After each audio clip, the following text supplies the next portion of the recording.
Yon. Morning. TRD Parts again here. Meron tayong installan 2017 na V variant. G variant na Fortuner. Konting walk around, medyo racing ang forma ni sir. Para siya nakapang drag race na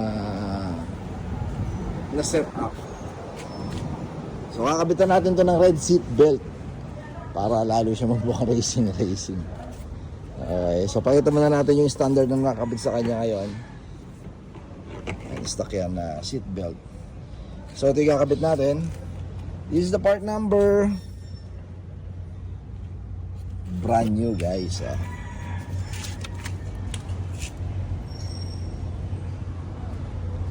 So install tayo, kaya nga alas, babalik kami. So natanggal na natin. Ito yung sidings niya.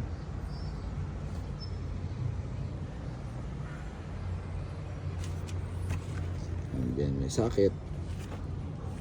Nilalagay yung socket niya. Yan. Yung stock. Then ito yung pang GR natin. Kulay red. So guys, na-install na natin yung seat belt. Kulay red. Ayan, both side yan. So pakita ko lang sa inyo yung stock niya. Kulay black. Ayan. So literal to guys na plug and play sir, ma'am. Plug and play lang to. Pareho na mechanism yan. Same lang sila. So may socket lang dito para dun sa sensor niya. Then tornilyo dalawa. Isang G's tsaka isang 14 sa baba.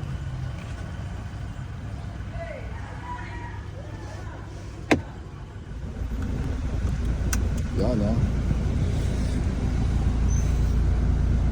So once again, this is a 2017 na G variant.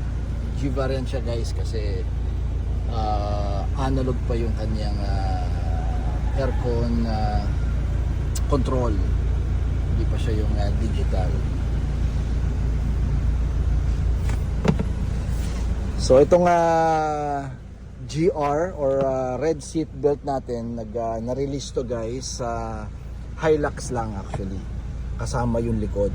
So it so happens since ang frame ng Hilux at yung chassis ng Hilux at Fortuner is pareho lang. Naging pattern lang actually ng Fortuner ang frame ng ang chassis ng Hilux. So maraming common parts. Isa na dyan yung front seat belt ng Hilux. Kapareho yan ng katulad nito Fortuner. Kaya pwede natin ikabit. Sa likod, ibang usapan na yan. Kasi yung isang set natin ng red seat belt, meron tayo kasama likod pang Hilux na 2016 hanggang 2025. Pasok yan. Pero pagka Fortuner na pinag-usapan, front lang ang pwede natin gamitin sa red seat belt. Magandang ano, di ba? Aesthetic, maganda. Kasi kulay red na eh. Kahit nga yung mga Honda Type R, naka red seat belt na rin eh. Sabi nila dagdag horsepower. So front, para sa Fortuner 2016 hanggang 2025 model, ang front natin is 15,000. May labor lang tayo guys kapag pinakabit nyo dito sa akin. Yun o, diba? Ganda. So kung pang Hilux, gagamitin kasama yung pang second row, nasa 35,000 isang set. Pero pag Fortuner lang na 2016 pataas, harap lang naman ang pwede natin palitan, 15,000. Okay?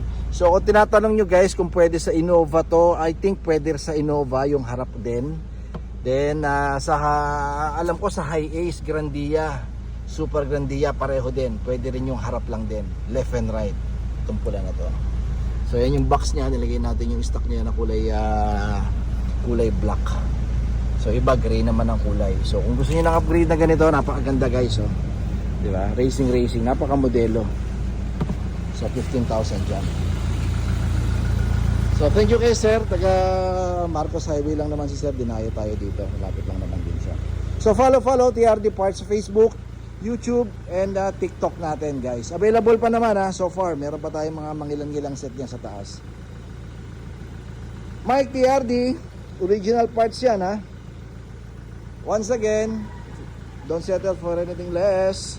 Toyota is still the best. Keep safe everyone. Bye-bye.